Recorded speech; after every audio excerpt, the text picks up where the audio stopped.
To begin with, this case should never have come to trial. The state has not produced one iota of medical evidence that the crime Tom Robinson is charged with ever took place. It has relied instead upon the testimony of two witnesses whose evidence has not only been called into serious question on cross-examination, but has been flatly contradicted by the defendant. Now, there is circumstantial evidence to indicate that Mayella Ewell was beaten savagely by someone who led almost exclusively with his left. And Tom Robinson now sits before you, having taken the oath with the only good hand he possesses, his right.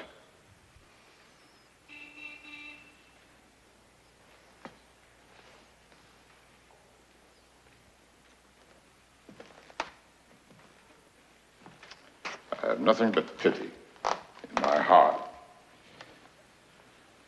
for the chief witness for the state. She is the victim of cruel poverty and ignorance. But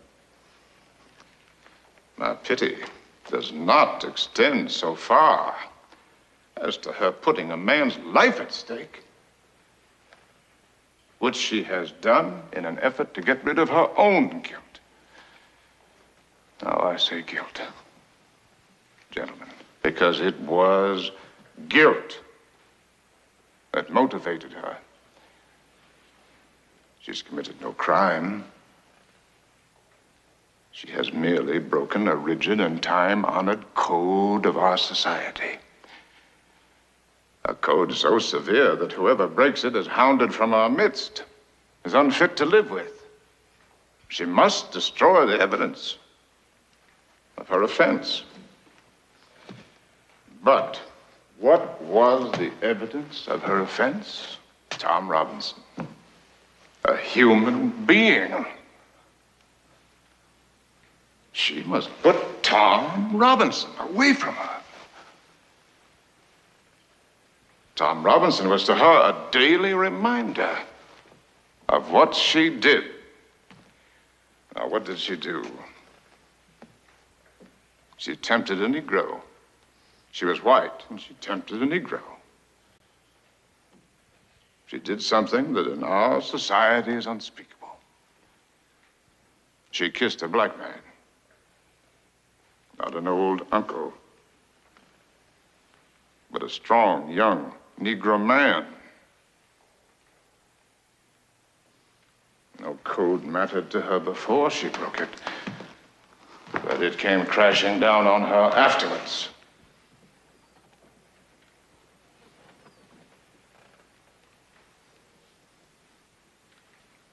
The witnesses for the state, with the exception of the sheriff of Macon County, have presented themselves to you gentlemen, to this court,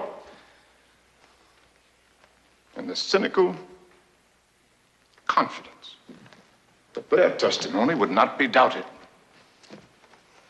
Confident that you gentlemen would go along with them on the assumption, the evil assumption, that all Negroes lie, all Negroes are basically immoral beings, all Negro men are not to be trusted around our women. An assumption that one associates with minds of their caliber, and which is in itself, gentlemen, a lie, which I do not need to point out to you.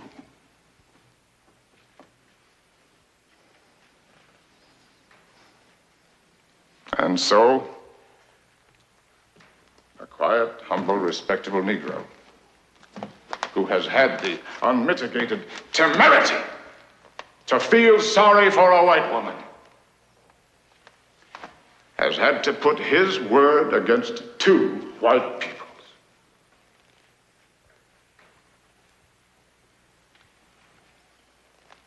The defendant is not guilty. But somebody in this courtroom is.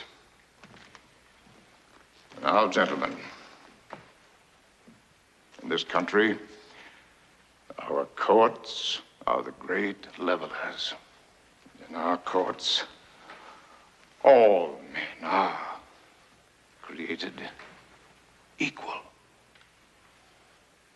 I'm no idealist to believe firmly in the integrity of our courts and of our jury system. That's no ideal to me. That is a living, working reality. Now, I am confident that you gentlemen will review, without passion, the evidence that you have heard, come to a decision, and restore this man to his family.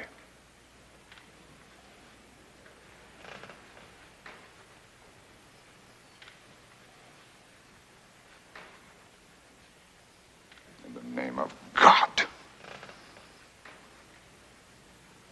do your duty.